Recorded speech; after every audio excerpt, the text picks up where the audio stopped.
ये चैप्टर है geographical perspective on selected issues and problems. ठीक है, इसमें कुछ हम लोग प्रॉब्लम्स, कुछ इश्यूज की बात करेंगे। जैसे कि आपको सबसे पहला यहाँ पर दिख रहा है एनवायरमेंटल पॉल्यूशन। ठीक है, यानी कि पर्यावरण में जो प्रदूषण है वो। इसके बाद हम लोगों ने कुछ इसमें अर्बन रूरल माइग्रेशन के बारे में बात करनी है।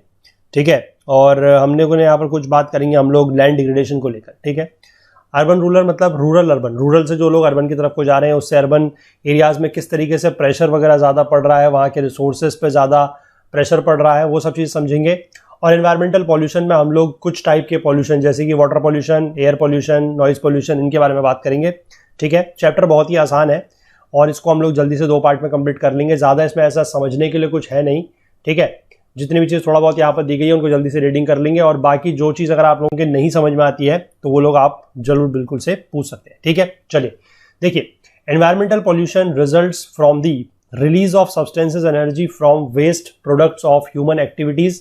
ठीक है, जो भी ह्यूमन एक्टिविटीज होती है उनके द्वारा जो भी वेस्ट प्रोडक्ट निकलता है, ठीक है, उसके जो भी सब्सटेंसेस वगैरह हैं उनका जब रिलीज करते हैं हम लोग, ठीक है, कहाँ पर, हमारे अलग अलग जगह पे, जैसे लैंड में करेंगे तो लैंड पोल्यूशन होगा, वाटर में करेंगे तो वाटर पोल्यूशन होगा, एयर में करेंगे तो एयर पोल्यूशन होगा। ठीक है, तो इसी के हिसाब से क्या है कि अलग अलग टाइप्स के, डिफरेंट टाइप्स के पॉल्यूशंस बताए गए हैं। They are classified on the basis of medium through which pollutants are transported and diffused. ठीक है, जिस तरीके से, मतलब जिस भी मीडियम में, जिस भी माध्यम में जो पॉल्यूटेंट्स हैं, ठीक है, पॉल्यूटेंट्स का मतलब होता है ऐसे प्रोडक्ट्स जो पॉल्यूटेंट करते हैं, ऐसे प्रोडक्ट्स या ऐसे सब्सटेंसेस आप कह सकते हैं जिनसे पॉल्यूशन होता है। ठीक, तो वो जिस भी मीडियम में या जिस भी माध्यम में वो ट्रांसपोर्ट करते हैं, ट्रेवल करते हैं और डिफ्यूज होते हैं। डिफ्यूज का मतलब होता है फैलना।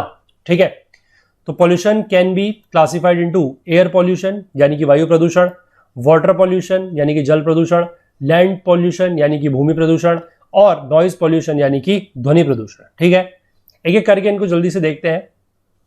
वाटर पॉल्यूशन, ठीक है, क्योंकि ये सब चीजें ऐसी हैं जो आप लोग बचपन से पढ़ते भी आए हैं और आप लोग अपनी डेली लाइफ में इन चीजों को देखते समझते भी हैं, तो बहुत ज्यादा टफ आप लोगों के लिए समझना जो है बिल्कुल भी नहीं होगा। ठीक है, देखिए, indiscriminate use of water by increasing population and industrial expansion has led degradation of the quality of water considerably। indiscriminate use का मतलब क्या है कि गलत तरीके से यूज, ठीक है, जैसा यूज करना चाहिए उस तरीके से हम लोग उसका यूज नहीं कर रहे हैं, और इंक्रीजिंग पॉपुलेशन होने की वजह से जो है ये प्रॉब्लम ऑफ इंडिस्क्रिमिनेट यूज क्या हुई है, बढ़ गई है। ठीक, और साथ ही इंडस्ट्रियल एक्सपेंशन यानी कि जो हमारे इंडस्ट्रीज हैं, जो हमारे उद्योग हैं, उनका क्या हो रहा है, एक्सपेंशन हो रहा है, यानी कि वो फैल रहे हैं। ठीक है, तो उसकी वजह से भी क्या है कि वाटर का यूज जो है वो ज्यादा बढ़ रहा है, वाटर की डिमांड ज्यादा बढ़ रही है। इसकी वजह से डिग्रेडेशन हो रहा है उसकी क्वालिटी में, यानी कि वाटर की जो क्वालिटी है या कह सकते हैं पानी की जो गुणवत्ता है उसमें कमी आ रही है, वो डिग्रेड हो रही है। ठीक, surface water available from rivers, canals, lakes etcetera is never pure. ठीक है, जो हमें सतह में पानी मिलता है, सरफेस में जो वाटर मिलता है, कहां कहां से, नदियों से, कैनाल्स मतलब जो नहर है उससे, लेक्स मतलब तालाब से, वो प्योर नहीं होता। ठीक है, it contains small quantities of suspended particles, organic and inorganic substances. उसमें कुछ छोटे मोटे पार्टिकल्स जो है वो होते हैं, सस्पेंडेड पार्टिकल्स उसमें थोड़ा बहुत होते हैं, कुछ उसमें से ऑर्गेनिक नेचर के होते हैं, कुछ इनऑर्गेनिक नेचर के होते हैं। और जब इन पार्टिकल्स का या जो सब्सटेंसेस हैं, जब इनका कंसंट्रेशन जो है बढ़ जाता है तो the water becomes polluted and hence becomes unfit for use. तो हम ये कहते हैं कि जो वाटर है वो क्या हो गया है, पॉल्यूटेड हो गया है, यानी कि प्रदूषित हो गया है, और अब वो यूज करने योग्य नहीं है, it is unfit for use. In such a situation, the self-purifying capacity of water is unable to purify the water। ठीक है, वाटर का क्या होता है कि उसकी एक सेल्फ प्यूरिफाइंग कैपेसिटी होती है, मतलब थोड़ा बहुत अगर उसमें गंदगी है, ठीक है, तो आप वो अपने को क्या कर सकता है, इट कैन प्यूरिफाई इटसेल्फ। लेकिन अगर वो एक सर्टेन लेवल तक है, तब अगर वो एक सर्टेन लेवल से ज्यादा बढ़ जाएगी इम्प्योरिटी, तो उसके बाद फिर उसको क्या है कि प्यूरिफाई करना, वो वाटर की जो सेल्फ प्यूरिफाइंग कैपेसिटी है उसके बाहर हो जाएगा। ठीक है ना, चलिए, दो water pollutants are also created from natural sources जैसे कि erosion, landslides, decay and decomposition of plants and animals, pollutants from human activities are the real cause of concern. ठीक है, मतलब जो पॉल्यूटेंट्स है या आप कह सकते हैं ऐसे सब्सटेंसेस जिनसे वाटर पॉल्यूट हो रहा है, वो नेचुरल रिसोर्सेज से तो आते ही है, ठीक है, और उनको तो हम रोक भी नहीं सकते। जैसे कि मान लीजिए इरोजन हो रहा है, ठीक है, कहीं पर लैंडस्लाइड, भूस्खलन वगैरह हो रहा है, जो हमारे प्लांट्स एंड एनिमल्स हैं उनका डीके एंड डिकम्पोजिशन हो रहा है, तो ये तो नेचुरल है ही है। लेकिन इनसे ज्यादा भी जो कॉज ऑफ कंसर्न है, मतलब जिनके ऊपर ज्यादा ध्यान देने की जरूरत है, वो है कि जो ह्यूमन एक्टिविटीज के द्वारा पॉल्यूटेंट्स हो रहे हैं। ठीक, human activities pollute the water. कैसे ह्यूमन एक्टिविटीज पॉल्यूट करती है? Through industrial, agricultural and cultural activities. ठीक है, जो हमारी इंडस्ट्रियल एक्टिविटीज है, क्योंकि इंडस्ट्रियल एक्टिविटीज में क्या होता है कि हम लोग इंडस्ट्रीज का जितना भी वेस्ट वगैरह है वो नदियों में और वो इस तरीके के वाटर सोर्सेज में छोड़ देते हैं, ठीक, उसको डिस्पोज कर देते हैं। एग्रीकल्चरल, जैसे कि एग्रीकल्चरल वेस्ट वगैरह है उसको भी हम यहाँ पर डाल देते हैं। फिर उसके बाद कुछ कल्चरल एक्टिविटीज है। कल्चरल एक्टिविटीज जैसे कि मतलब आपको पता है कि तीर्थ स्थानों में आप जाते हैं कहीं पर, ठीक है, तो आप वहां पर देखते हैं कि लोगों को वो किस तरीके से उसमें फूल माला चढ़ा रहे होते हैं पानी की नदियों में और इस सब तरीके की चीजें। तो ये भी एक तरीके से कह सकते हैं कि मतलब आस्था होना, श्रद्धा होना अपने आप में एक अच्छी बात है, उसका मैं विरोध नहीं करता हूं, वो उसका मैं भी समर्थन करता हूं कि आस्था होनी चाहिए, श्रद्धा होनी चाहिए। लेकिन उसके एवज में आप ये देखिए कि आप अगर नदियों को इस तरीके से दूषित कर रहे हैं तो वो कहीं ना कहीं हमारे खुद के लिए, हमारे समाज के लिए, हमारी आने वाली पीढ़ियों के लिए एक नुकसान की बात है, ठीक है। तो अमंग दीज एक्टिविटीज इंडस्ट्री जो है वो एक मोस्ट सिग्निफिकेंट कंट्रीब्यूटर है, क्योंकि इंडस्ट्रीज से जो वेस्ट वगैरह निकलता है और जो वेस्ट वगैरह पानी में जाता है वो सबसे ज्यादा है, यानी कि उसकी मात्रा आप कह सकते हैं, उसका प्रपोर्शन कह सकते हैं, उसका कंट्रीब्यूशन कह सकते हैं, वो क्या है, वो सबसे ज्यादा है, ठीक है। चलिए आगे देखिए, यहां पर देखिए आप इसको देख सकते हैं कि कुछ types and sources of pollution आपको दिए गए हैं, कि जैसे मान लीजिए एयर पॉल्यूशन है, वाटर पॉल्यूशन है, लैंड पॉल्यूशन है और नॉइज पॉल्यूशन है, ठीक है, कि इनमें से कौन कौन से पॉल्यूशन जो है वो इन्वॉल्व है, या आप कह सकते हैं दिस इज पॉल्यूटेंट्स इन्वॉल्व। और सोर्सेज ऑफ पॉल्यूशन क्या है, यानी कि कहां से आएंगे, जैसे मान लीजिए यहाँ पर लिखा गया है कि oxides of sulphur, SO2, SO3, oxides of nitrogen, carbon monoxide, hydrocarbon, ammonia, lead, aldehydes, asbestos and beryllium. अब ये कहां से आएंगे, जब हम कोल, पेट्रोल, डीजल को जलाएंगे वहां से आएंगे, इंडस्ट्रियल प्रोसेस होगी वहां से आएंगे, सॉलिड वेस्ट का डिस्पोजल होगा वहां से आएंगे, सीवेज का डिस्पोजल होगा तो वहां से आएंगे, और इन सब चीजों से क्या होगा, एयर पॉल्यूशन यानी कि वायु प्रदूषण, ठीक है। सिमिलरली वाटर के लिए भी दिया गया है, सिमिलरली लैंड के लिए भी यहाँ पर दिया गया है और नॉइज के लिए भी यहाँ पर दिया गया है। तो आप इसको एक बार पढ़ लीजिएगा, इसमें ऐसा समझाने जैसा कुछ है नहीं। और अगर आपको कोई भी पॉइंट या कोई टर्म नहीं समझ में आता है तो यू आर मोस्ट वेलकम, आप नीचे कमेंट सेक्शन में हमसे पूछ सकते हैं, ठीक है। चलिए फिलहाल आगे बढ़ते हैं। Industries produce several undesirable products including industrial waste, polluted waste water, poisonous gases, chemical residuals, numerous heavy metals, dust, smoke etcetera. ये सारे के सारे कुछ ऐसे अनडिजायरेबल प्रोडक्ट्स हैं जो आगे जाके क्या किसका रूप ले लेते हैं, पॉल्यूटेंट्स का, ठीक है। उसमें से कुछ ऐसे हैं जो हम लोग पानी में डिस्पोज करते हैं, कुछ ऐसे हैं जो हवा में जाते हैं, जैसे कि पॉइजनस गैसेज वगैरह हैं, ठीक है, ये हवा में जाएंगी, डस्ट है, स्मोक है, ये हवा में जाती है। और बाकी इंडस्ट्रियल वेस्ट है, पॉल्यूटेड वेस्ट वाटर है हमारा, ठीक है, इंडस्ट्रियल वेस्ट है, पॉल्यूटेड वेस्ट वाटर हो गया, केमिकल रेसिडुअल्स हो गया, हैवी मेटल्स हो गए, ये सारे के सारे कहाँ जाते हैं, they all go to the water, ठीक है। और जैसे कि मैं ये बता रहा हूं आपको, पॉइजनस गैसेज है और आपका डस्ट है, स्मोक है, ये सारे के सारे कहाँ जाएंगे, they all will go in air, ठीक। तो most of the industrial waste are disposed of in running water और लेक्स। तो मोस्ट ऑफ द जो यहाँ पर दिखाया गया, जैसे कि वेस्ट है, पॉल्यूटेड आपका वेस्ट वाटर है, केमिकल रेसिडुअल्स है, हैवी मेटल्स है, ये सारे के सारे आपके जो पानी है, यानी कि running water in the form of reverse और लेक्स, यहां पर इसको डिस्पोज ऑफ किया जाता है। Consequently, poisonous elements reach the reservoirs, rivers and other water bodies which destroy the biosystem of these waters, ठीक है। तो अब ये इस तरीके का जो जहरीला एलिमेंट है, जो पॉइजनस एलिमेंट्स है, ये इस तरीके के रिजर्वायर्स में, रिवर्स में और अदर वाटर बॉडीज में पहुंचते हैं और पानी का जो बायोसिस्टम है, क्योंकि पानी में आपको पता है कि एक एक्वेटिक लाइफ है जो पूरी की पूरी सिर्फ और सिर्फ पानी पे ही निर्भर है, ठीक है, तो उसको इससे काफी ज्यादा नुकसान पहुंचता है, एक्वेटिक जो पूरी की पूरी पूरा का पूरा जो एक्वेटिक इकोसिस्टम है उसको। तो major water polluting industries are कौन कौन सी हैं, leather, pulp and paper, textile and chemicals, ये है मोस्ट पॉल्यूटिंग आप कह सकते हैं, ठीक है। Various types of chemicals used in modern agriculture such as organic, inorganic fertiliser, pesticides and herbicides are also pollution generating components. तो जो हमारे एग्रीकल्चर में जो हमारा केमिकल्स यूज हो रहे हैं, जैसे कि इनऑर्गेनिक फर्टिलाइजर है, पेस्टिसाइड्स, हर्बिसाइड्स, इनसे भी पॉल्यूशन हो रहा है। These chemicals are washed down to rivers, lakes and tanks. These chemicals also infiltrate the soil to reach the groundwater. अब इसमें से क्या हो रहा है कि जैसे मान लीजिए कुछ तो बह रहा है, ठीक है। अब जैसे बहेगा कैसे, समझिए कि आपने प्लांट के ऊपर क्या है कि जैसे खेती आप लोग कर रहे हैं तो वहां पर आपने क्या करा कि फर्टिलाइजर डाला, फर्टिलाइजर मतलब उर्वरक, जिससे कि आप चाहते हैं कि आपकी जो प्रोडक्टिविटी है, जो पैदावार है वो बढ़ जाए, ठीक है। पेस्ट्स को भगाने के लिए आपने पेस्टिसाइड डाला है, आपने हर्ब्स को भगाने के लिए हर्बिसाइड डाला है, ठीक है, मतलब हर्ब्स ना उगे इसलिए। तो इससे क्या होगा कि मान लीजिए जब कोई बारिश वगैरह होती है और जो पानी वगैरह है वो बह रहा है, ठीक है, अगर वो सरफेस रन ऑफ बन के बहता है तो पानी जो बहेगा उसके साथ साथ जो मिट्टी बहेगी और जो इरोजन वगैरह होगा वो अपने साथ साथ इन केमिकल कंपाउंड्स को भी लेके जाएगा, ठीक है। और ये केमिकल कंपाउंड्स जब पानी पूरा का पूरा किसी बड़े नदी में, किसी तालाब में पहुंचेगा तो उसके साथ साथ उसमें ये पॉल्यूटेंट्स जो होंगे in the form of inorganic fertiliser, pesticides, herbicides, ये भी वहां पहुंच जाएंगे, ठीक है। पहला तो ये है कि अगर पानी बहता हुआ जा रहा है, एग्रीकल्चरल जो लैंड से पानी बह रहा है उससे किस तरीके से जो हमारे पॉल्यूटेंट्स हैं वो किसी बड़े सोर्स में पहुंच सकते हैं। ठीक, दूसरा यह है कि अगर मान लीजिए बारिश नहीं भी हो रही है या पानी का अगर रन ऑफ इतना ज्यादा नहीं भी है, तो क्या हो रहा है कि ये पानी, जैसे आप मान लीजिए आपने फर्टिलाइजर डाला है, आपने पेस्टिसाइड वगैरह डाले हैं, तो अब आपकी खेती है पूरी की पूरी एग्रीकल्चरल लैंड है, उस पर आप लोग इरिगेशन भी करेंगे, ठीक है ना, सिंचाई करेंगे। तो इरिगेशन करेंगे तो क्या होगा कि जो पानी है या कुछ अगर थोड़ा बहुत रेन वाटर है, अगर बहुत ज्यादा होगा तो वो सरफेस रन ऑफ बन के बहेगा, अगर बहुत ज्यादा नहीं भी है तो वो क्या करेगा, वो सरफेस पे जाएगा, सरफेस के अंदर जाएगा, यानी कि इन्फिल्ट्रेशन होगा। ठीक है, इन्फिल्ट्रेशन होने का मतलब है कि जो पानी सरफेस से अंदर की तरफ को जा रहा है ग्राउंड वाटर बन के, तो ग्राउंड वाटर में अगर वो पानी जा रहा है तो ये केमिकल्स भी उसके साथ जाएंगे। ठीक है, और केमिकल्स उसमें साथ जाएंगे तो उससे क्या होगा कि ये जो हमारी नीचे अंदर पानी के जो जमीन है, जमीन के नीचे जो ग्राउंड वाटर होता है, ठीक है, और जो ग्राउंड वाटर की एक पूरी टेबल होती है, उसको भी ये क्या करेंगे, पॉल्यूट करेंगे।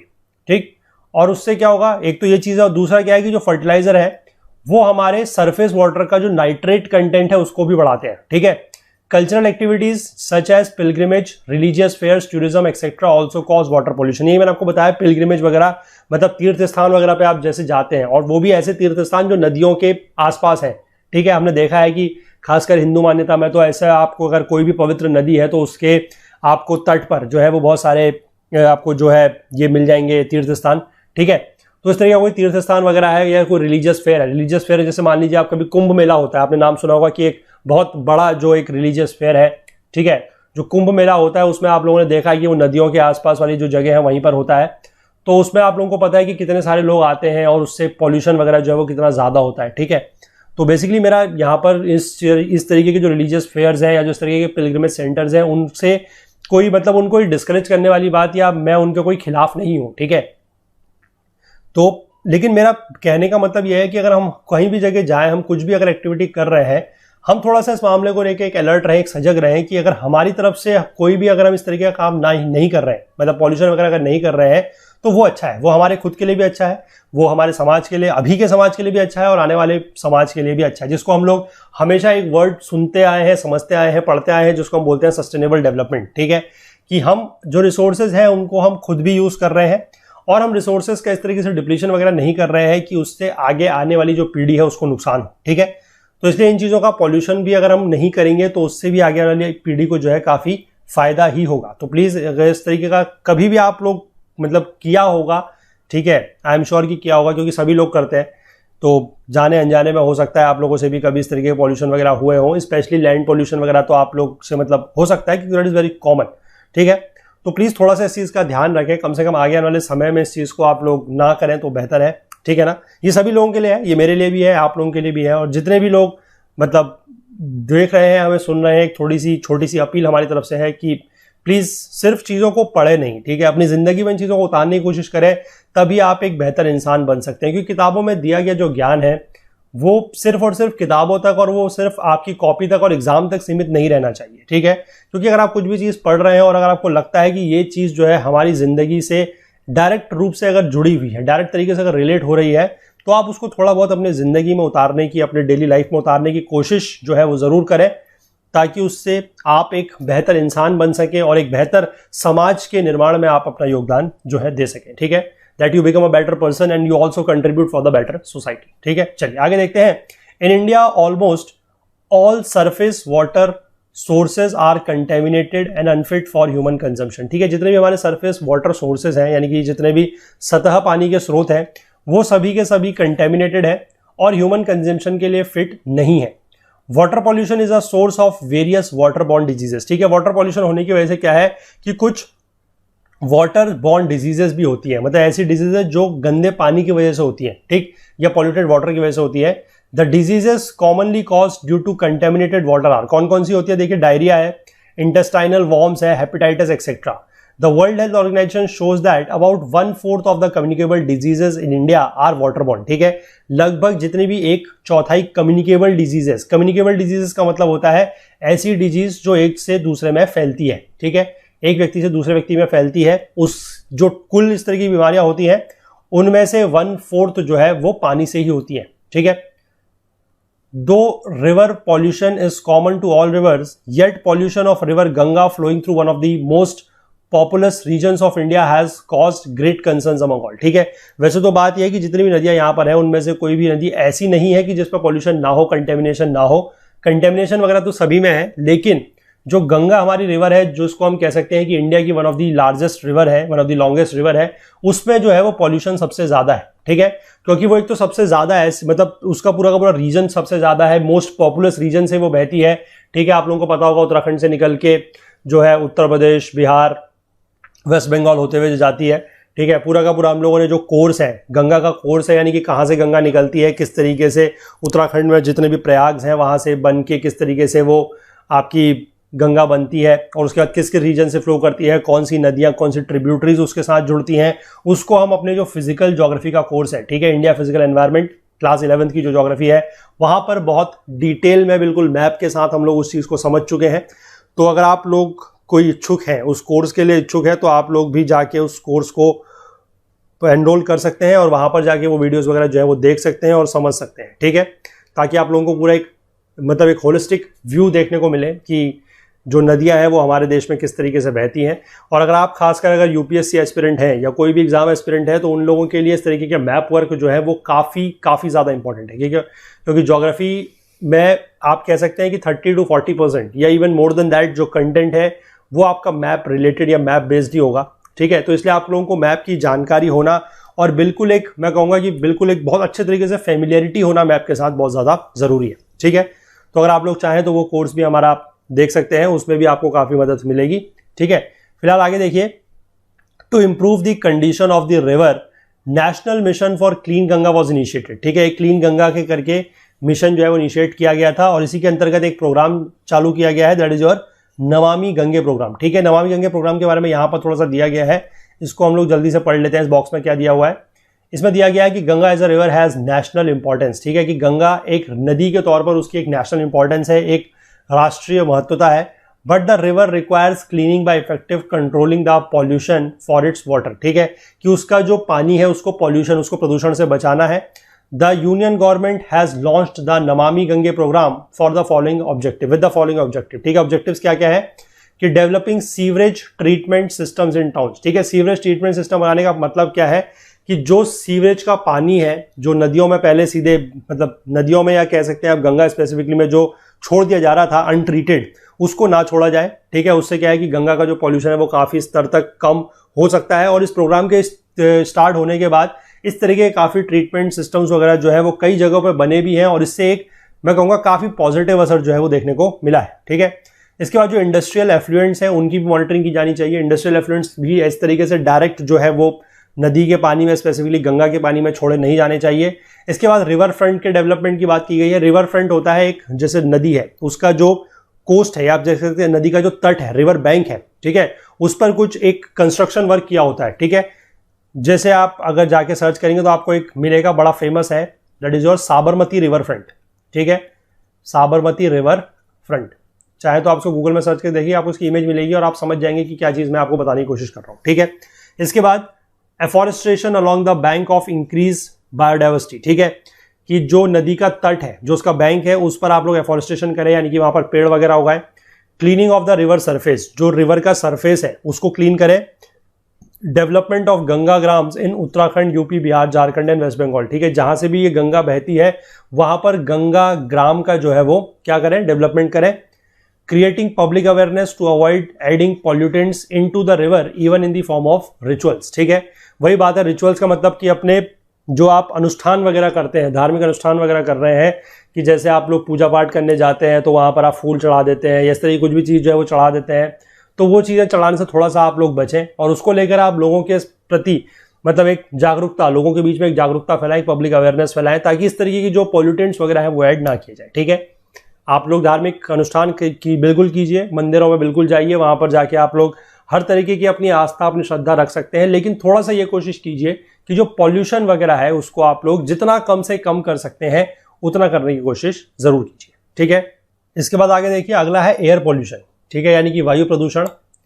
Air pollution is taken as addition of contaminants like dust, fumes, gas, fog, odour, smoke और vapour to the air in substantial proportion and duration that may be harmful to flora and fauna and to the property। ठीक है, यानी कि इस तरीके के जो भी हमारे सब्सटेंसेस हैं, जैसे कि डस्ट है, फ्यूम्स है, जैसे केमिकल्स वगैरह से जो फ्यूम्स निकलते हैं वो है, गैस है, फॉग है, ओडर है, स्मोक है, वेपर है। जब इनको हम एयर में ऐड करते हैं, जब ये सारी की सारी चीजें जो है कंटेमिनेंट्स एयर में ऐड होते हैं, और वो भी एक सब्सटेंशियल प्रोपोर्शन में, या आप कह सकते हैं एक मतलब जितना होना चाहिए उससे ज्यादा मात्रा में, ठीक है, तो उससे क्या होगा कि जो फ्लोरा है, फ्लोरा मतलब हमारे प्लांट स्पीशीज, फ्लोना मतलब हमारे एनिमल स्पीशीज, और जो प्रॉपर्टी है उसको नुकसान पहुंचेगा, ठीक है।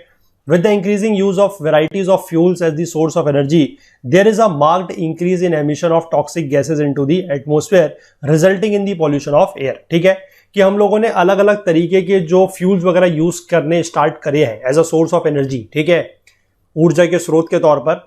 उससे क्या हुआ है कि जो टॉक्सिक गैसेज हैं, यानी कि आप कह सकते हैं जो जहरीली गैसेज वगैरह हैं, उनका एमिशन जो है वो बढ़ गया है, ठीक है, उनका एमिशन काफी ज्यादा बढ़ गया है, और उससे क्या हुआ है कि एयर का पॉल्यूशन भी बढ़ा है। Combustion of fossil fuels, mining and industries are the main sources of air pollution, ठीक है, कि जो फॉसिल फ्यूल्स को जलाया जा रहा है, माइनिंग हो रही है, इंडस्ट्रीज हो रही है, क्योंकि इंडस्ट्रियल से क्या होता है कि आपको पता है कि जो आपका धुआं वगैरह निकलता है, ठीक है, स्मोक वगैरह निकलता है, उससे भी क्या है कि एयर पॉल्यूशन हो रहा है। These processes release oxides of sulphur and nitrogen, hydrocarbons, carbon dioxide, carbon monoxide, lead and asbestos, ये इस तरीके के जो भी हमारे हैं इनके ऑक्साइड्स को ये रिलीज करता है, ठीक है, सल्फर और नाइट्रोजन के ऑक्साइड रिलीज करता है, hydrocarbon, carbon dioxide, carbon monoxide, lead, asbestos, इन सबको ये रिलीज करता है। Air pollution causes various diseases related to respiratory, nervous and circulatory system, ठीक है, जो हमारे रेस्पिरेटरी सिस्टम है, यानी कि हमारा जो सांस लेने का पूरा तंत्र है, जो हमारा नर्वस सिस्टम है जिसमें हमारे ब्रेन वगैरह का भी एक मेजर रोल है, सर्कुलेटरी सिस्टम है जो हमारा हार्ट वगैरह संबंधित है, इसकी बीमारियां जो है वो वाटर पॉल्यूशन एयर पॉल्यूशन से होती हैं, ठीक है। इसके बाद आगे देखेंगे, smoky fog over cities called as urban smog is caused by atmospheric pollution, ठीक है, कि शहरों में आपको पता होगा कि एक धुआं सा बना रहता है, मतलब काफी सारे जो बड़े शहर है वहां पर आप लोगों ने देखा होगा कि खासकर गर्मियों के दिनों में क्या होता है कि एक धुंध सी लगी रहती है, ठीक है, तो वो एक काफी, हम उसको कह सकते हैं वो एक एयर पॉल्यूशन ही है, एटमॉस्फेरिक पॉल्यूशन का ही पार्ट है। It proves very harmful to human health. Air pollution can also cause acid rain, ठीक है, एसिड रेन भी जो है वो ज्यादा होती है, क्योंकि जब इस तरीके के पॉल्यूटेंट्स वगैरह जो है वो हवा में रहते हैं और उसके बाद जब बारिश पड़ती है तो वो एक एसिड रेन का फॉर्म बन जाता है, ठीक। जैसे कि हम बात करते हैं सल्फर का ऑक्साइड अगर SO2 है, ठीक है, सल्फर डाइऑक्साइड, और अगर इसमें पानी मिलता है, वाटर मिलता है, तो ये रिएक्शन करके आपका जो सल्फ्यूरिक एसिड होता है H2SO4 वो बना देता है, ठीक है, तो ये आपका जो है वो एसिड रेन हो जाएगी, ठीक है। और यही चीज यहां पर लिखी गई है कि rain water analysis of urban environment has indicated that pH value of the first rain after summer is always lower than the subsequent rains, ठीक है, कि जो pH वैल्यू है, pH वैल्यू का यूज हम लोग किस लिए करते हैं, साइंस में आप लोगों ने बचपन में पढ़ा होगा कि pH वैल्यू जो है हम ये देखने के लिए यूज करते हैं कि कोई भी सब्सटेंस जो है वो एसिडिक है, न्यूट्रल है या बेसिक है, ठीक है। अगर वो 7 होता है, मतलब pH वैल्यू अगर 7 होती है तो वो न्यूट्रल होता है, 7 से अगर कम होती है तो वो एसिडिक होता है, और 7 से ज्यादा होती है तो वो बेसिक होता है, ठीक है। 0 से 14 का स्केल होता है pH का, ये साइंस में आप लोगों ने बचपन से ही पढ़ा होगा, आई एम श्योर, ठीक है। तो ये चीज का जो है रेन वाटर का जब एनालिसिस किया गया है अर्बन एनवायरनमेंट में, स्पेसिफिकली ध्यान रखिएगा वर्ड लिखा गया अर्बन एनवायरनमेंट में, क्योंकि शहरों में ही ऐसा होता है, क्योंकि शहरों में पॉल्यूशन जो है वो ज्यादा है, तो उसकी वजह से जो गर्मी के बाद, यानी कि जो समर्स के बाद जो पहली बारिश होती है उसका pH कम होता है। pH कम होने का मतलब है कि वो क्या होगा, यहां पर लिखा गया है pH value of the first rain is always lower, तो ये pH लोअर होने का मतलब है इट इज एसिडिक, ठीक है, pH कम होने का मतलब है एसिडिक, यानी कि pH वैल्यू आप कह सकते हैं इट इज लेस देन 7, ठीक। और जो बाद की बारिश होंगी, मतलब उसके बाद जो पहली बारिश के बाद की जो बारिश होंगी वहां पर pH की वैल्यू थोड़ा सा बढ़ जाएगी, और जो वो बारिश है वो जो पानी है मतलब उसका वो उतना ज्यादा एसिडिक नहीं रहेगा, ठीक है। चलिए इसका अगला देखते हैं, दैट इज और नॉइज पॉल्यूशन, यानी कि ध्वनि प्रदूषण। Noise pollution refers to the state of unbearable and uncomfortable to human beings which is caused by noise from different sources, ठीक है, यानी कि इस तरीके की आवाज जो अनबियरेबल है, मतलब जिसको सहन नहीं किया जा सकता, और जो अनकंफर्टेबल है, जिसको अगर आप सुन रहे हैं, मतलब जो आपको सुनाई दे रही है उससे आप लोग सहज नहीं है, कंफर्टेबल नहीं है, ठीक है।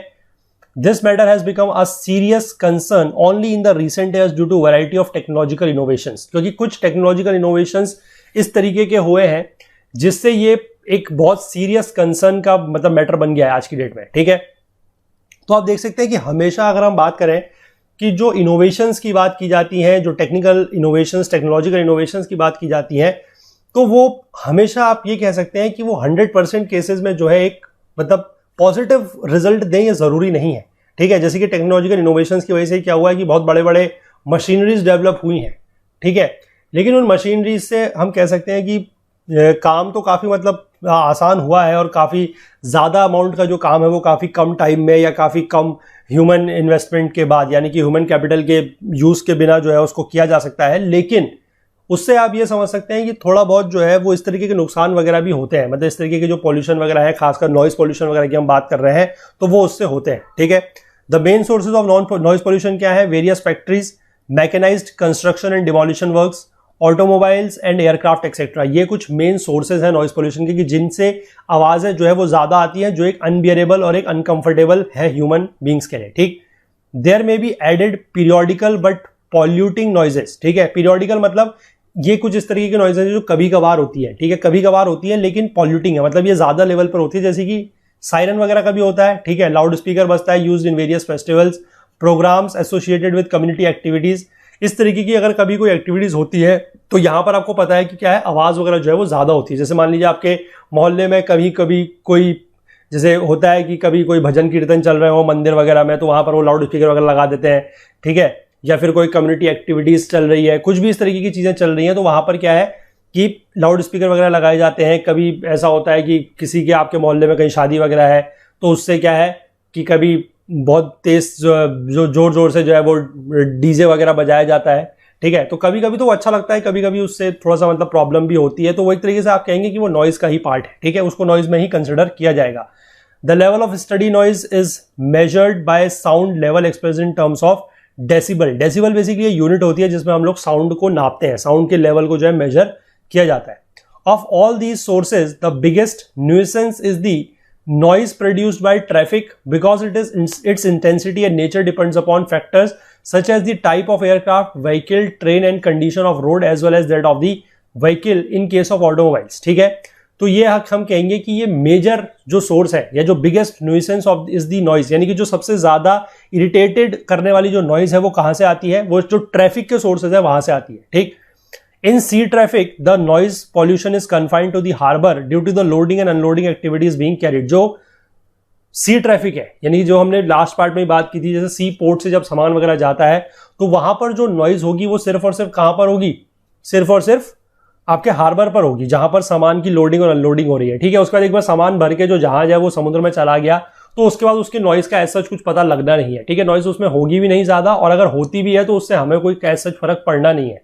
ठीक, industries cause noise pollution but with varying intensity depending upon the type of industry. ठीक है, इंडस्ट्रीज में भी आप समझ सकते हैं कि नॉइज होती है, लेकिन वो डिपेंड करता है कि किस तरीके की इंडस्ट्रीज है। हर तरीके की इंडस्ट्रीज में एक तरीके की नॉइज या एक लेवल की जो नॉइज है वो नहीं होगी। अगर कोई बड़े कारखाने हैं जहां पर इस तरीके की बड़ी मैकेनाइज्ड मशीन्स जो है वो चल रही हैं तो वहां पर जो है वो नॉइज ज्यादा होगी, और बाकी कुछ इस तरीके की इंडस्ट्रीज हैं जहां पर मैकेनाइज्ड वर्क कम है या फिर मैकेनाइज्ड मशीन्स कम है तो वहां पर जो है आपके नॉइज वगैरह कम होगी। ठीक है, noise pollution is location specific and it's intensity declines with the increase in distance from the source of pollution. ठीक है, that is industrial areas, arteries of transportation, airport etcetera. यानी कि जब आप इन जगहों से दूर चले जाएंगे तो पॉल्यूशन आपके पास कम हो जाएगा। मतलब आप ये कह सकते हैं कि ये पॉल्यूशन जो है जहां पर सोर्स है वहां पर ज्यादा है। ठीक है, और उसके बाद ये धीमे धीमे क्या हो जाएगा?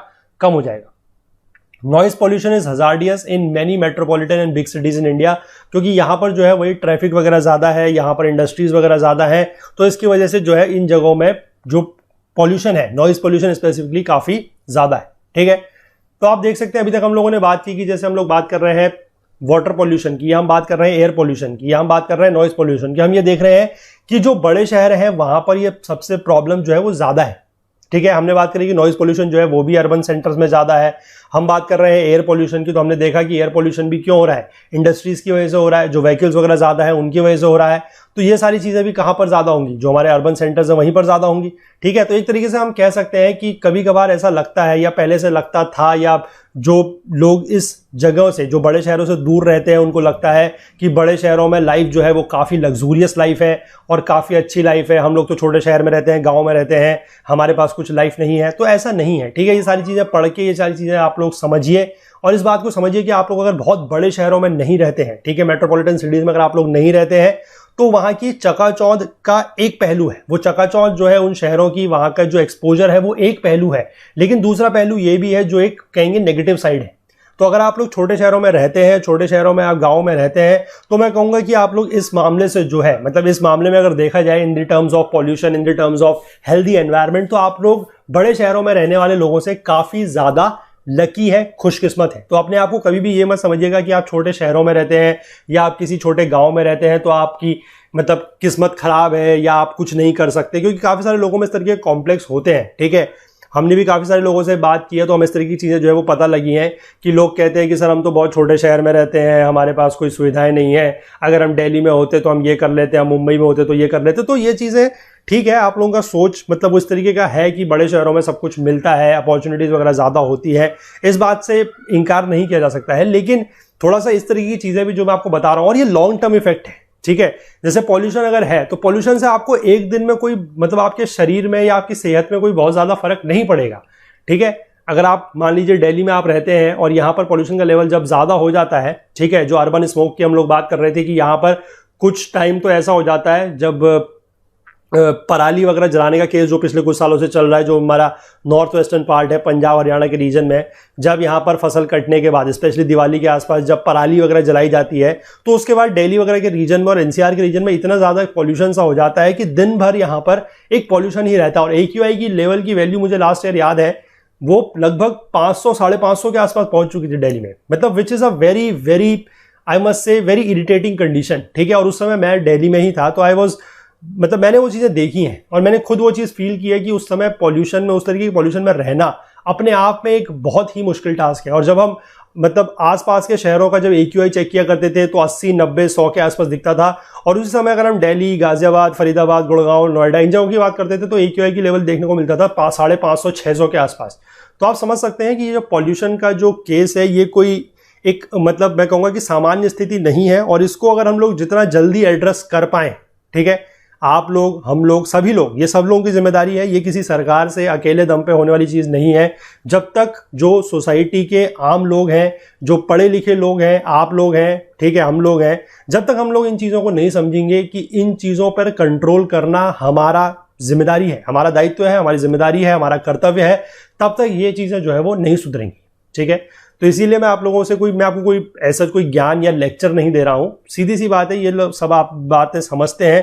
थोड़ा सा मेरा यहाँ पर मैं अगर आप लोगों को कुछ पढ़ा रहा हूँ, कुछ बता रहा हूँ, तो मेरे को ये लगता है कि मैं जितना भी आप लोगों को बता सकूँ, जितना भी मैं अपनी तरफ से अपील आप लोगों से कर सकूँ, विनती कर सकूँ, गुजारिश कर सकूँ, जो भी आप कह सकते हैं, इसको रिक्वेस्ट कर सकूँ, तो वो थोड़ा सा मैं करना चाहता हूँ। ठीक है, तो प्लीज़ थोड़ा सा इस बात को आप लोग समझिए, ध्यान दीजिए। और मैं फिर से वही कहूँगा कि किताबों में जो ज्ञान दिया हुआ है उसको सिर्फ किताबों तक सीमित ना रखिए, थोड़ा सा उसको अपनी ज़िंदगी में भी उतारने की कोशिश ज़रूर कीजिए। ठीक है, चलिए फिलहाल एक छोटा सा टॉपिक और है, that is urban waste disposal. इसको हम ले लेते हैं आज के पार्ट में, और बाकी फिर जो चैप्टर है इसको हम अगले लेक्चर में कंटिन्यू करेंगे। ठीक है, देखिए अर्बन वेस्ट डिस्पोजल। ठीक है, urban areas are generally air marked by overcrowding, congestion and inadequate facilities to support the fast growing population and consequent poor sanitary conditions and foul air. तो देखिए यही चीज यहां पर लिखी गई है कि अर्बन एरियाज में किस तरीके से ये प्रॉब्लम्स हैं। Environmental pollution by solid waste has now got significance because of enormous growth in the quantity and waste generated from various sources. ठीक है, सॉलिड वेस्ट मतलब हम बात कर रहे हैं अब किसकी बात हो रही है यहाँ पर, अब हम लोग आ चुके हैं लैंड पॉल्यूशन के उसमें। ठीक है, यहाँ पर हेडिंग जो है वो अर्बन वेस्ट डिस्पोजल दी गई है, but it is related to land pollution only. ठीक, solid waste refers to a variety of old and used particles. ठीक है, कि जो इस तरीके के पुराने और यूज किए हुए सामान है, जैसे कि stained small pieces of metals, broken glassware, plastic container है, पॉलिथीन बैग्स हैं, ऐश है, फ्लॉपीज, सीडीज एक्सेट्रा, इस तरीके की जो चीजें हैं जो इनको डंप कर दिया जाता है अलग अलग जगह पे। ठीक है, ये क्या बन जाते हैं बाद में, solid waste. These discarded materials are also termed as refuse, garbage, rubbish etcetera, इनको ये भी बोला जाता है। And are disposed of from two sources, ये दो सोर्सेज से निकल के आएंगे। पहले तो घरों से आएंगे, हाउस होल्ड और डोमेस्टिक एस्टेब्लिशमेंट्स, और दूसरा ही निकल के आएंगे इंडस्ट्रियल और कॉमर्शियल एस्टेब्लिशमेंट्स। ठीक है, the household waste are disposed of either on public lands or on private contractor site. ठीक है, whereas the solid waste of industrial units are collected and disposed of through public और municipal facilities at low-lying public grounds, जिनको landfill areas बोला जाता है वहां पर। ठीक है, the huge turnout of ashes and debris from industries, thermal power houses and building constructions or demolitions have posed problems of serious consequence। ठीक है, इंडस्ट्रीज से जो बेसिकली हम कह सकते हैं कि जो पॉल्यूटेंट आ रहे हैं वो काफी ज्यादा मात्रा में है और उनसे नुकसान जो है वो ज्यादा है। ठीक, सॉलिड वेस्ट से क्या होगा, solid waste cause health hazard through creation of obnoxious smell, यानी कि इससे बड़ी गंदी सी आप कहेंगे स्मेल आती है, and harbouring of flies and rodents which act as carriers of diseases like typhoid, diphtheria, diarrhoea, malaria and cholera etcetera. ठीक है, इससे इस तरीके की जो बीमारियां हैं वो भी काफी ज्यादा होंगी, क्योंकि उसके ऊपर आप लोगों को पता है कि जैसे कहीं पर मान लीजिए कूड़े का ढेर लगा हुआ है तो उसके ऊपर मक्खियां जो है वो लगती हैं, रोडेंट्स वगैरह जो है, ठीक है, वो उस पर रहते हैं। तो ये एक तरीके से इस तरह की बीमारियां जो है जैसे typhoid, diphtheria, diarrhoea, malaria, cholera, इनके लिए कैरियर का काम करते हैं। ठीक, These waste cause frequent nuisance as and when they are carelessly handled, spread by wind and splattered through rain water। ये हमने देखा भी है, आप लोगों ने भी देखा होगा कि आप लोगों के घर के पास या कहीं पर भी अगर इस तरह का कोई कूड़े का ढेर वगैरह अगर रहता है, हालांकि वैसे ये स्थितियां अब कम होने लगी हैं, कहीं पर भी अगर आप देखें छोटे छोटे शहरों में भी आजकल जो है वो लोग काफी जागरूक हो गए हैं, और वहाँ की जो लोकल अथॉरिटीज हैं, जो लोकल गवर्नमेंट्स, उन्होंने भी आज की डेट में वेस्ट कलेक्शन का एक सिस्टम बनाया है कि घरों घरों में गाड़ियां वगैरह जाती हैं, म्यूनसिपैलिटीज वगैरह की, म्यूनसिपल कॉर्पोरेशन, म्यूनसिपल कमिटीज वगैरह की। तो इस तरीके की जो चीजें हैं वो हो रही हैं। तो आप मुझे कमेंट सेक्शन में, चलिए मैं आपसे एक जनरल सवाल पूछता हूं यहाँ पर थोड़ा सा, कि आप लोग मुझे बताइएगा कि जहां पर भी आप लोग रहते हैं, ठीक है, तो वहां पर क्या इस तरीके की कोई फैसिलिटी अवेलेबल है, जहां पर आप रहते हैं, मतलब जहां आपका घर है वहां पर कोई इस तरीके की फैसिलिटी वगैरह अवेलेबल है कि लोकल अथॉरिटीज की कोई कलेक्शन वैन्स वगैरह या कोई इस तरीके की गाड़ियां वगैरह आप लोगों के घर में आती हैं? ठीक है, अगर आती है तो आप बताएंगे कि यस आती हैं, और आपने शहर का नाम जरूर बताएंगे ताकि हमें पता लग सके कि ओवरऑल इंडिया में जहां जहां भी हमारा वीडियो देखा जा रहा है उससे हमें पता लगेगा कि किस किस शहर में इस तरीके की व्यवस्था है। ठीक है, और ये जो इस तरीके का सवाल मैं आप लोगों से पूछ रहा हूं, जितने भी आप कमेंट सेक्शन में जवाब देंगे वो सभी लोगों के लिए जो है हेल्पफुल रहेगा, क्योंकि उससे हम एक दूसरे को पता लग पाएगा कि इस जगह में जो है वो इस तरीके के कलेक्शन सेंटर्स वगैरह बने हुए हैं या इस तरीके की कलेक्शन वैन वगैरह आती है, तो उसको हम लोग चाह के अगर अपने आंसर में भी कभी यूज कर सकते हैं डेटा कि इस शहर में इस तरीके की गाड़ियां वगैरह आती है। ठीक है, तो एक तो ये सवाल हुआ। दूसरी बात यह है कि अगर आप लोगों के वहां इस तरीके की जो वैन्स वगैरह हैं वो नहीं आती है तो फिर आप लोगों के वहां इस तरीके के वेस्ट डिस्पोजल की क्या व्यवस्था है, ये भी आप मुझे बताएंगे। ठीक है, आई होप क्वेश्चन बिल्कुल क्लियर है आप लोगों को। क्वेश्चन ये है कि सॉलिड वेस्ट को लेकर आप लोगों के शहर में जहां पर आप रहते हैं, आपके घर के आसपास व्यवस्था क्या है। ठीक है, कि इधर तो आजकल देखा जनरली ये जा रहा है कि इस तरीके की जो लोकल अथॉरिटीज वगैरह हैं उनकी गाड़ियां वगैरह आती है, कलेक्शन वैन्स वगैरह आती हैं जो घर से सामान मतलब इस तरह कूड़ा लेके जाती है। ठीक है, अगर इस तरीके का है तो आप बताइएगा कि आपके शहर में इस तरीके का है या नहीं है, और शहर का नाम जरूर लिखिएगा। ठीक है, और अगर नहीं है, अगर इस तरह की व्यवस्था वहां पर नहीं है तो फिर आप लोगों के घर का जो कूड़ा है, जो सॉलिड वेस्ट है, आप लोग उसका डिस्पोजल किस तरीके से करते हैं वो आप हमें जरूर बताइएगा। ठीक है, चलिए इसके बाद आगे देखते हैं। Concentration of industrial units in and around urban centres give rise to disposal of industrial waste. ठीक है, कि जो इंडस्ट्रियल यूनिट्स वगैरह हैं कहां पर, जो अर्बन सेंटर्स हैं उनके आसपास, उससे क्या है कि इंडस्ट्रियल वेस्ट का डिस्पोजल बढ़ रहा है। The dumping of industrial waste into river leads to water pollution, river pollution from city based industries and untreated sewage leads to serious health problems downstream। ये हम बात कर चुके हैं कि किस तरीके से नदियों में ये जो अनट्रीटेड वेस्ट वगैरह है वो जा रहा है और उससे पॉल्यूशन हो रहा है और उससे सीरियस हेल्थ प्रॉब्लम्स भी हो रही हैं। ठीक है, urban waste disposal is a serious problem in India. In metropolitan cities like Mumbai, Kolkata, Chennai, Bengaluru, etc., about 90% of the solid waste is collected and disposed। यही मैं आपको बात बता रहा हूं कि कलेक्शन वगैरह होने लगा है। ठीक है, तो यही चीज मैं आपसे सवाल में ही पूछ रहा हूं, आप मुझे जरूर बताइएगा।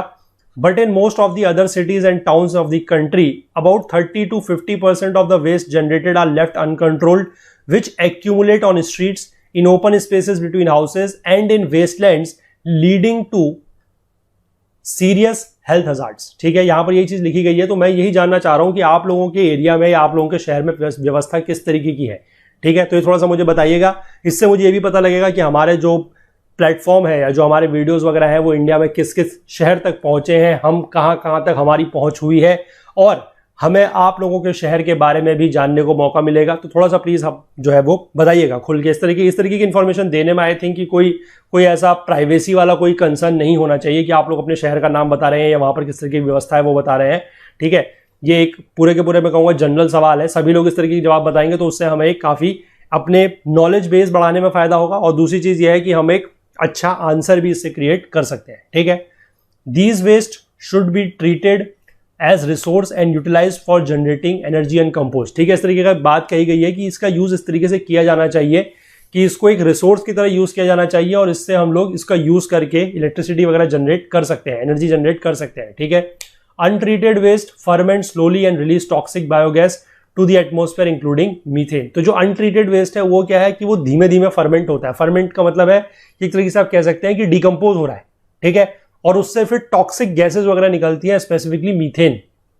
तो फिर उससे क्या है कि जो हम कहेंगे कि पहली बात तो लैंड पॉल्यूशन तो हो ही रहा है, और अगर वो अनट्रीटेड काफी लंबे समय तक अगर उसको छोड़ दिया जा रहा है तो उससे फिर एयर पॉल्यूशन जो है वो भी होगा। और अगर वो मान लीजिए बहता है, कहीं बारिश वगैरह पड़ती है और वो अगर बहता है कूड़ा पानी के साथ और वो कहीं जाके हमारे किसी वाटर रिसोर्स या वाटर सोर्स जो है उसमें मिल जाता है, तो उससे फिर वाटर पॉल्यूशन भी होगा, ठीक है। तो एक ही कूड़ा वही है, ठीक है, जो अनट्रीटेड हमारे सड़कों के किनारे या हमारे मोहल्लों में या कहीं भी पड़ा रहता है इस तरीके के डंप्स वगैरह में, अगर वो इस तरीके का पड़ा है तो लैंड पॉल्यूशन हो ही रहा है। वहां से जो हमारे जो इस तरीके के कैरियर्स वगैरह हैं, जो बीमारी कैरी कर रहे हैं, फ्लाइज हैं, रोडेंट्स वगैरह हैं, वो तो लैंड पॉल्यूशन के थ्रू तो वो प्रॉब्लम पहुंचा ही रहे हैं, ठीक है। अगर वो अनट्रीटेड पड़ा रहेगा तो उससे जो है टॉक्सिक गैसेज भी रिलीज होंगी, तो वो एयर पोल्यूशन करेगा, और पानी के साथ अगर वो बहता है तो वो वाटर पोल्यूशन भी करेगा। तो आप समझ सकते हैं कि सॉलिड वेस्ट का जो डिस्पोजल है वो कितना ज्यादा जरूरी है, ठीक है। चलिए, तो इस चैप्टर को फिलहाल आज इतना ही रखते हैं। बाकी का जो इसका थोड़ा सा पार्ट है उसको हम अगले लेक्चर में कंप्लीट करके इस चैप्टर को कंप्लीट कर लेंगे, ठीक है।